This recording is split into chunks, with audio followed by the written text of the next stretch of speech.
Si ces trois éléments sont réunis, vous êtes dans un état de péché mortel. Alors vous feriez beaucoup mieux, Vincent, de vous occuper de l'état de votre âme, plutôt que de vous écouter, plutôt que de chercher les choses qui ne vous concernera pas au moment du jugement particulier. Alors, le suicide est un péché mortel? Oui. Aujourd'hui, je sais qu'on aime beaucoup dire le contraire. Je sais qu'aujourd'hui, on dit que quasiment, j'ai entendu un prêtre qui a fait une vidéo dans laquelle il expliquait que tous les suicidés étaient sauvés. Eh bien non, le suicide est un péché mortel, bien sûr. Alors évidemment, si on a un traitement médicamenteux et qu'on ne l'a pas pris, si on vit une grosse dépression, enfin il y a des cas qui font que ça peut ne pas être péché mortel. Mais généralement, c'est un péché mortel. C'est un meurtre contre soi-même. Donc si ces trois conditions sont réunies, au moment de la mort, que vous vous occupiez du grand reset ou pas, vous irez en enfer. C'est ce que dit Benoît XII. Donc vous comprenez qu'ici, évidemment, Arnaud Dumouche dit que c'est dans ce passage, au moment de la mort, que tout se décide. Eh bien, Benoît XII, au numéro 1002, écrit aux Arméniens, nous parle tout à fait différemment. Donc vous comprenez que, ici, Arnaud Dumouche, encore une fois, se trompe. Je continue. Je continue mon sujet, sinon je pense qu'il y en a qui viennent exprès pour me perturber. Alors, je continue, cette fois-ci, avec le deuxième concile de Lyon. Le suicide est un péché mortel, sauf s'il se repent avant. Alors, bon, c'est le fameux cas de celui qui se suicide et qui tombe d'un pont et qui se repent. Ça reste tellement rarissime, ce cas. Non, le seul moyen pour dire qu'un suicide n'est pas un péché mortel, c'est lorsqu'il y a eu quelqu'un qui était déséquilibré, par exemple quelqu'un qui avait des problèmes psychiatriques graves, qui avait un traitement médicamenteux lourd qu'il n'a pas pris, voilà. Là, il peut y avoir simplement un péché véniel ou même pas de péché du tout.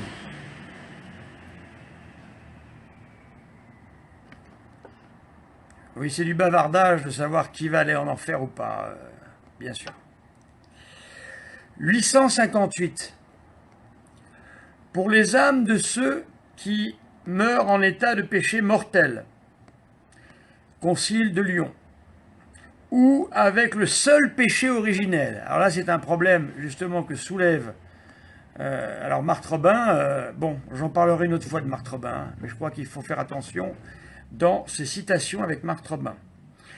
Le péché originel, justement, lorsque l'on a le péché originel, que l'on n'est pas baptisé et que l'on meurt en état de péché mortel, on ne peut pas aller au ciel. Et c'est justement une bonne objection qu'amène Arnaud Dumouche. Il dit, mais que se passe-t-il pour celui qui meurt alors qu'il n'est pas baptisé? Il a le péché originel, donc est-ce qu'il va en enfer, oui ou non? Alors lui, justement, il a trouvé son système de passage afin de pouvoir faire un choix, un acte libre, afin de pouvoir aller au ciel. Elles descendent immédiatement en enfer, où elles reçoivent cependant des peines inégales. La même Sainte Église romaine, numéro 859, croit et affirme fermement que néanmoins, au jour du jugement, écoutez bien, tous les hommes comparaîtront avec leur corps devant le tribunal du Christ pour y rendre compte de leurs actions. Alors ça, c'est le péché, ça c'est ce que l'on appelle le jugement général, qui n'est pas le jugement particulier. Oui, j'ai lu le livre complet et je peux vous dire que, voilà. Je continue.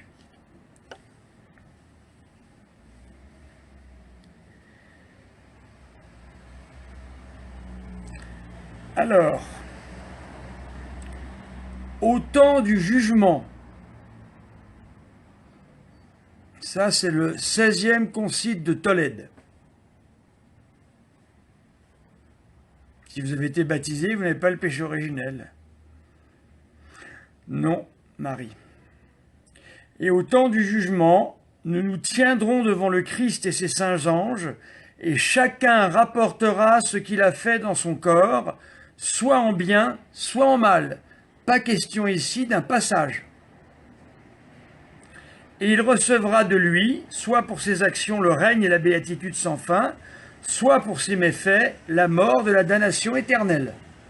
Vous voyez que ici, eh bien, au numéro 574, 16e concile de Tolède, la profession de foi, nous lisons bien qu'il n'y a pas de passage, mais qu'il y a simplement un jugement que Dieu porte sur nous pour voir le bien que nous avons fait et le mal que nous avons fait. Et selon le mal ou le bien qu'il y trouvera, nous serons jugés, nous pourrons aller au ciel, au purgatoire ou en enfer. Pas de passage, pas de trace du fameux passage d'Arnaud Dumouche, là non plus. Mais uniquement, eh bien, le jugement que Jésus pose sur nous, selon ce que nous avons fait à travers ce monde.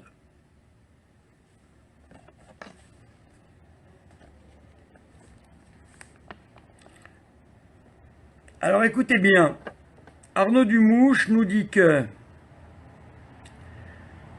je le répète plusieurs fois pour que ce soit compris, c'est pour ça qu'il faut être attentif. C'est déjà pas facile, il faut être attentif à ce qui est dit là. Arnaud Dumouche nous dit la chose suivante. Il nous dit que quand la mort arrive, eh bien la mort est un passage, je me répète, mais c'est important pour que ça rentre bien, et durant ce passage, un choix peut être opéré par l'homme. Il peut choisir entre Jésus, pour le ciel, ou le purgatoire s'il a des restes de péché, ou l'enfer s'il décide de suivre le démon. Eh bien, ce n'est pas ce que nous dit le pape Léon Ier, au numéro 310 du Detzinger. Il faut donc que tout chrétien se remette au jugement de sa conscience pour qu'il ne diffère pas de jour en jour la conversion à Dieu, pour qu'il ne fixe pas à la fin de sa vie le temps où il satisfera. Eh bien, c'est exactement ce que fait Arnaud Dumouche. C'est à la fin de sa vie qu'il va satisfaire, en fin de compte, puisque c'est en posant cet acte libre qu'il va satisfaire, et qu'il va, en fin de compte, eh bien, décider s'il va au ciel ou s'il va en enfer.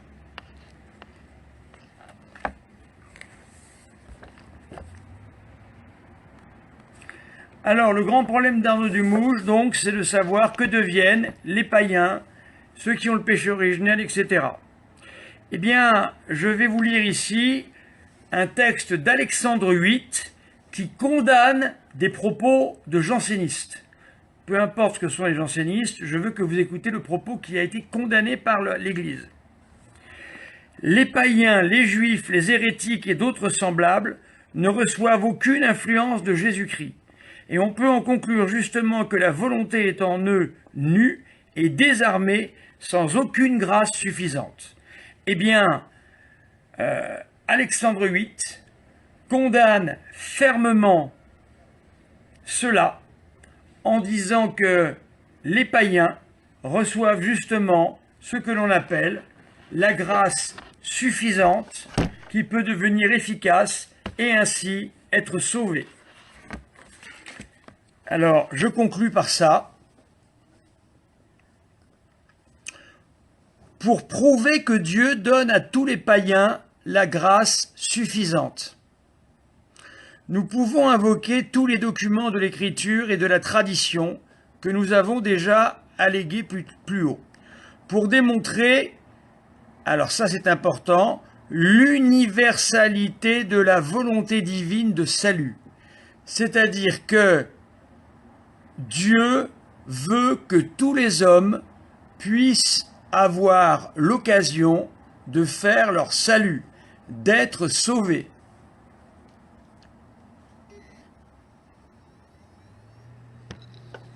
Alors, je vais vous donner un texte biblique, c'est la première à Timothée 2,4. Première à Timothée 2,4.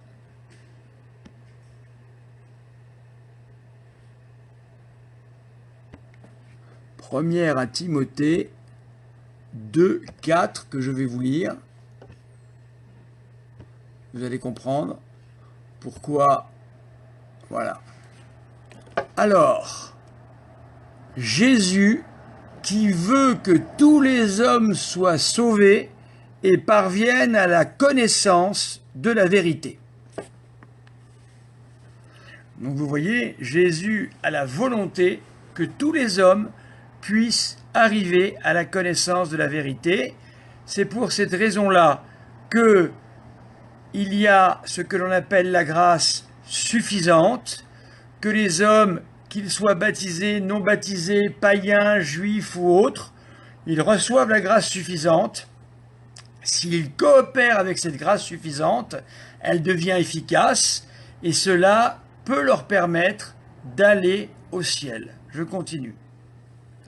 Donc, si cette volonté générale de salut est véritable et sérieuse, c'est-à-dire si Dieu veut vraiment que les hommes soient sauvés, on ne peut pas imaginer que le bon Dieu fasse une affirmation sans nous en donner les moyens de cette affirmation. Donc, Dieu doit offrir à tous les hommes, tout au moins, ce que l'on appelle la grâce suffisante. Donc on répond encore à une objection d'Arnaud Dumouche, qui dit que va-t-on faire de tous ces hommes? Il le dit, et réécoutez-le, ces milliers d'hommes qui sont là, qui ne sont pas baptisés, qui sont en état de péché originel, tous les païens qui n'ont pas entendu parler du bon Dieu, qu'est-ce qu'on fait de tous ces hommes? Alors on envoie tout le monde en enfer? Alors à ce moment-là, Arnaud Dumouche vous dit, après avoir fait cette affirmation, il dit donc à ce moment-là, eh bien,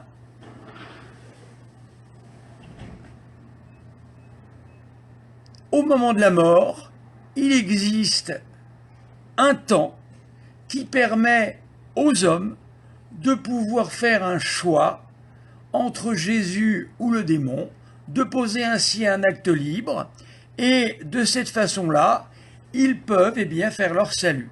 Eh bien moi je réponds à Arnaud Dumouche.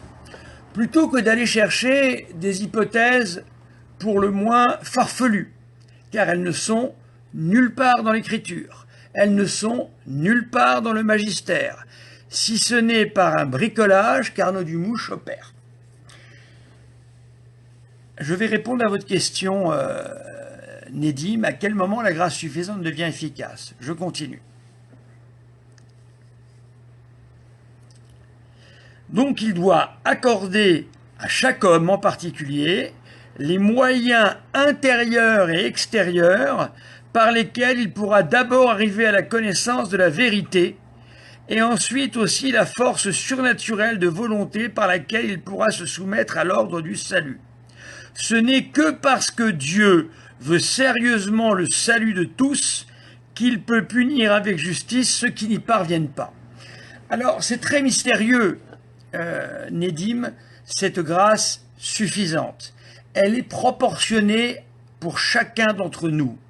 Elle nous est donnée par la Vierge Marie, car la Vierge Marie est ce que l'on dit la dispensatrice de toute grâce, ce qui veut dire que la Vierge Marie a un regard sur nous de maman, de mère de famille. Ce qui veut dire que la Vierge Marie va tout faire pour que nous recevions une grâce suffisante qui va nous permettre de la rendre efficace. Comment la rend-on efficace? Dès lors que l'on coopère avec celle-ci. Ça veut dire qu'on adhère à cette grâce reçue, on la poursuit et on la suit. Par exemple, je ne sais pas, moi au moment où j'ai reçu des grâces particulières, j'étais juif, j'ai reçu des grâces, une grâce suffisante, je n'étais pas baptisé, donc j'avais le péché originel. Normalement, je n'aurais pas pu faire mon salut. Mais Dieu m'a donné ce que l'on peut appeler une grâce suffisante, qui m'a touché dans mon judaïsme. Et cette grâce suffisante, j'ai compris que, elle m'appelait à un amour vis-à-vis de Dieu, à servir le bon Dieu. Car au tout début de ma vie, quand j'ai reçu la grâce efficace, je suis resté dans le judaïsme. Et j'ai demandé j'ai suivi des cours pour essayer d'approfondir le judaïsme. Voilà. Donc vous voyez, j'avais reçu là la grâce suffisante. Je l'ai rendu efficace, je pense. Encore une fois, j'essaye de le dire parce que je ne peux parler que de moi. Je pense que je l'ai rendu efficace en y collaborant. Ainsi, le bon Dieu m'a fait découvrir ma religion initiale, le judaïsme. Et à travers le judaïsme, c'est là où j'ai pu entendre un appel beaucoup plus profond et beaucoup plus intérieur. Voyez-vous, la grâce suffisante a augmenté. Et c'était cette fois-ci une grâce suffisante qui me demandait de devenir prêtre. Parce que ça m'était proportionné. Tout le monde n'aurait pas répondu de cette manière-là, je pense. Chacun répond à sa manière à la grâce suffisante qu'il reçoit. Donc moi, j'ai reçu une première grâce suffisante pour approfondir ma religion israélite. Ensuite, j'ai approfondi ma religion israélite. Voilà, j'avais des désirs de partir en Israël. C'était mes désirs à l'époque, parce que je voulais devenir juif profondément. C'était mon idée d'époque, hein. Je ne savais rien sur le reste. Je n'étais que dans le judaïsme, que dans le monde judaïsme. Je ne connaissais même pas ce que c'était qu'un prêtre. Eh bien, le bon Dieu, voyant la Vierge Marie plutôt, parce que c'est elle qui donne les grâces, hein, c'est le bon Dieu qui crée les grâces, c'est Jésus qui crée les grâces, et c'est la Vierge Marie qui les dispense. Eh bien, voyant que j'avais répondu avec une certaine générosité tout de même à cet appel, le bon Dieu m'a donné une autre grâce suffisante, dans laquelle il m'a carrément demandé de devenir prêtre. Pourquoi? Parce que je ne sais pas, peut-être que j'étais prêt à entendre ça à ce moment-là. Et là, j'ai répondu oui sans hésiter, et je ne savais même pas exactement en quoi ça consistait. Mais j'ai répondu oui parce que j'avais confiance en Dieu. J'ai répondu oui parce que j'aimais Dieu. Voilà. Donc en fin de compte, tout ça est une question d'amour de Dieu. Si on aime Dieu, on va coopérer avec la grâce suffisante. Si par contre, on est obsédé par plein de choses et Dieu, ça ne nous intéresse pas, plus difficile. Vous voyez, on est en train de parler de choses, là, il y en a qui viennent me parler du grand reset. Difficile pour la place, hein, pour la grâce suffisante, c'est difficile, là, voyez-vous. Donc voilà, je vous explique par rapport à moi un petit peu comment les choses se sont passées. Je continue. Donc c'est une soumission en fait à l'ordre du salut. Un petit peu comme saint Paul, oui. Les persécutions, je peux vous dire que je les ai eues. Hein. Parce que quand vous vous convertissez généralement du judaïsme au catholicisme, vous perdez tous vos amis. Vous pouvez prendre votre agenda et vous pouvez le foutre à la poubelle. Hein. Il n'y a plus personne. Voilà. Les parents y compris. Donc il y a eu des persécutions. Mais il n'était pas juif, monseigneur Michel Aupetit. Je continue. La manière dont Dieu offre son salut aux païens est du ressort de l'apologétique. L'apologétique, c'est une science qui permet... je parle un peu de moi. Vous savez, le mal du temps, c'est que tout le monde parle de lui. Alors bon, c'est plutôt une qualité, je ne veux pas me jeter des fleurs, mais c'est plutôt une qualité de ne pas parler tout le temps de soi. Nous sommes dans un monde où c'est la moilaterie permanente. Moi, moi, moi, moi, moi. Bon, voilà. Donc, mieux vaut, à mon avis, je prends ça plutôt comme un compliment. Moi.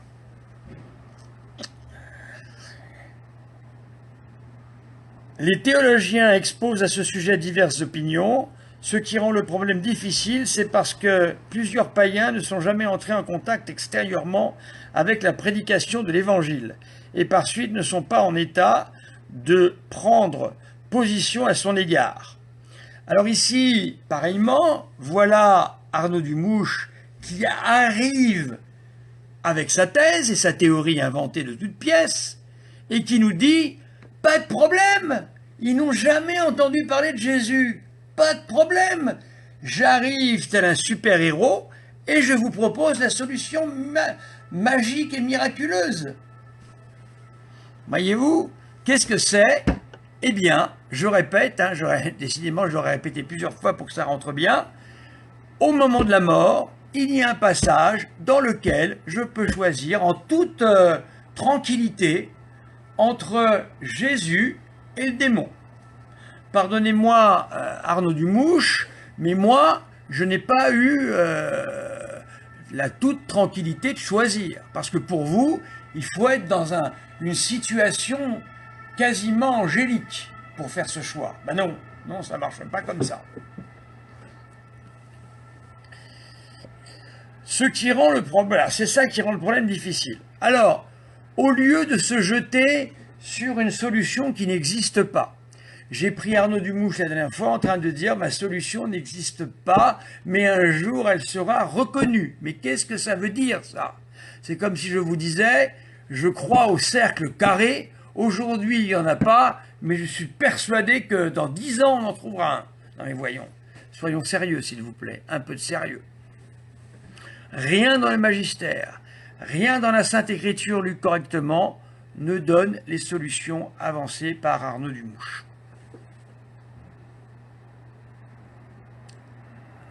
Et puis Arnaud Dumouche doit accepter que l'on discute sa position.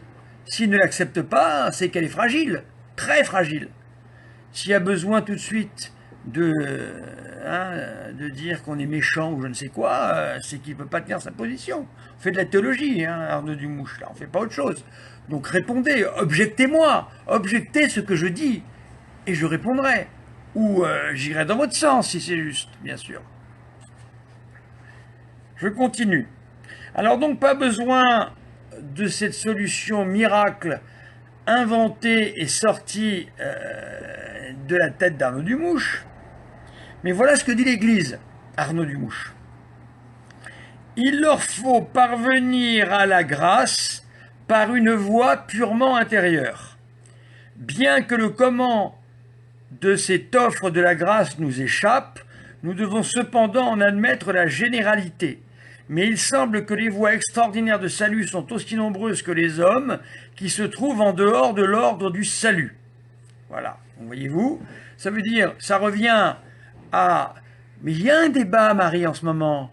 Si j'ai un débat, regardez, je suis déjà, chaque fois qu'on me... Là, vous avez vu, il y a des gens qui m'interrompent. Vous avez vu ce que ça donne? On n'est plus dans le sujet. Si je fais un débat côte à côte avec Arnaud, je sais comment ça va se passer. Je vais soutenir ce que j'ai à soutenir et lui, il va dire autre chose. Et on va partir ailleurs. Moi, je veux que vous ayez toute l'attention nécessaire pour entendre ce que je vous dis. Et que vous puissiez vous faire une véritable opinion en écoutant tranquillement et l'un et l'autre. C'est tout. Il y a un débat. Bien sûr qu'il y a un débat. Mais il y a plusieurs formes de débat. C'est comme le jeu d'échecs. Quand on joue aux échecs, moi j'aime beaucoup les échecs. Je peux jouer aux échecs avec un joueur face à moi. Je peux jouer aux échecs par voie de mon ordinateur. Il y a des sites où on peut jouer aux échecs. Je peux jouer aussi aux échecs par correspondance. Ça s'est fait à une époque quand il n'y avait pas Internet. On avait chacun un jeu d'échecs chez soi, on envoyait par un télégramme, eh bien, la position qu'on prenait suivante. Donc pourquoi Arnaud Dumouche n'accepterait pas mon type de débat? Pourquoi le débat, c'est forcément comme Arnaud Dumouche le veut? Non, il y a plusieurs sortes de débats. Lui veut un débat comme il fait d'habitude, avec une télé et l'autre qui est à la télé et lui qui est à côté. Moi, je veux pas de ça. Qu'est-ce que ça veut dire? Je vais être à la télé et lui va être en direct. Voyons, déjà ça commence mal. C'est pas possible. Ensuite, il veut un débat où on se déplace. Je vous rappelle qu'on est en plein confinement. Donc le débat que je propose est très simple et donne le temps de bien développer ses idées pour ceux qui veulent suivre.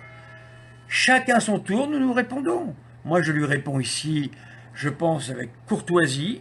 Il n'y a aucun mot contre Arnaud Dumouche et sa personne qui ne m'intéresse pas. Je ne m'intéresse uniquement qu'à sa position. C'est tout. Pas la peine de sortir encore, il est méchant, il lui en veut, il est jaloux. Arrêtez de mettre de la psychologie là-dedans. Il faut rester froidement dans de la théologie. C'est difficile, je sais, quand on n'est pas habitué à ça. Mais voilà, il faut le savoir. Alors, une opinion particulière à ce sujet a été soutenue par le cardinal Billot. Les adultes des peuples doivent presque tous, par rapport à leurs actions morales, être assimilés à des enfants qui ne sont pas encore parvenus à l'usage de la raison. Après leur mort, ils rentrent dans les limbes des enfants, morts sans baptême, et partagent leur sort, exempt de douleur. Une possibilité, voyez-vous, il y en a plein des possibilités. Pour lui, c'est ça. Mais la possibilité la plus souvent retenue, c'est que la grâce nous visite à travers ce monde, et les païens reçoivent des grâces particulières et sont très certainement jugés par rapport à leur conscience. Alors peut-être qu'ils passent par les limbes, c'est possible. En tous les cas, encore une fois, je répète, il n'existe aucune trace, ni dans la Sainte Écriture, ni dans la tradition, de la position d'Arnaud Dumouche, si ce n'est en faisant du bricolage qui n'est pas autorisé. Nous avons commencé la séance en lisant Jean-Paul II, qui disait très clairement « Il est interdit de mélanger ce que l'on appelle l'eschatologie finale et l'eschatologie particulière. Sinon, on fait n'importe quoi. » Voilà.